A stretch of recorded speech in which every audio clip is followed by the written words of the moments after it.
जय श्री कृष्णा। स्वागत है आपका मेरे इस चैनल @अनीता धार्मिक टेल्स पर। अब मैं आपको दिवाली के बाद गोवर्धन अन्नकूट की कहानी सुनाने जा रही हूँ। आप ध्यान पूर्वक सुनिएगा। एक दिन भगवान कृष्ण ने देखा कि पूरे ब्रज में तरह तरह के मिष्ठान तथा पकवान बनाए जा रहे हैं। पूछने पर ज्ञात हुआ कि देवराज इंद्र की पूजा के लिए तैयारी हो रही है। इंद्र को प्रसन्न से ही वर्षा होगी। यह सुनकर भगवान श्री कृष्ण ने इंद्र की निंदा करते हुए कहा कि उस देवता की पूजा क्यों करनी चाहिए, प्रत्यक्ष आकर पूजन सामग्री स्वीकार करे। इंद्र में ऐसी क्या शक्ति है जो पानी बरसाकर हमारी सहायता करता है? इसका क्या कारण है?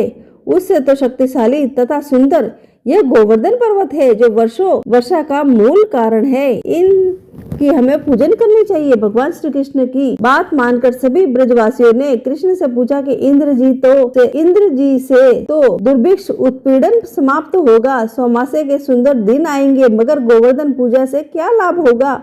उत्तर में श्री कृष्ण जी गोवर्धन जी की प्रशंसा की तथा गोपियों को आजीविका का एकमात्र सहारा सिद्ध किया। भगवान की बात सुनकर समस्त ब्रजमंडल बहुत प्रभावित हुए तथा घर जाकर विविध प्रकार के मिष्ठान पकवान बनाए। पर्वत तराई में कृष्ण द्वारा बताई विधि से गोवर्धन को भोग लगाकर पूजा की। भगवान की कृपा से ब्रजवासियों द्वारा अर्पित समस्त पूजन सामग्री तो गिरिराज ने स्वीकार करते हुए खूब आशीर्वाद दिया। सभी जन अपना पूजन सफल समझकर प्रसन्न हो रहे थे।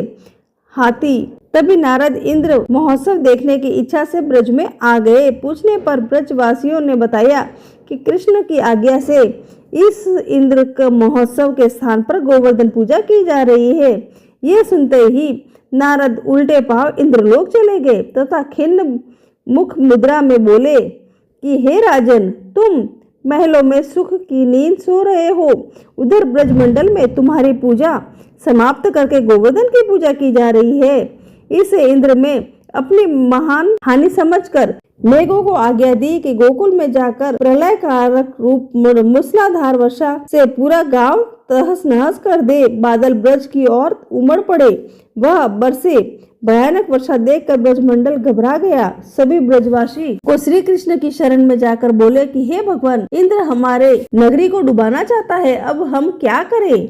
श्री कृष्ण ने सांत्वना देते हुए कहा कि तुम लोग गौओं सहित गोवर्धन की शरण में चलो, वही तुम्हारी रक्षा करेगा। इस तरह समस्त ग्वाल बाल गोवर्धन की तराई में पहुंच गए। श्री कृष्ण ने गोवर्धन को चिट्ठी उंगली पर उठा लिया और 7 दिन तक गोपिकाएं उसी छांव में सुख पूर्वक रहे। भगवान की कृपा से उनको एक छींटा भी न लगा। इससे इंद्र को महान आश्चर्य हुआ तथा भगवान की महिमा को समझकर इंद्र स्वयं ब्रज में आ गए और पश्चाताप किया। 7वें दिन भगवान ने गोवर्धन को नीचे रखा।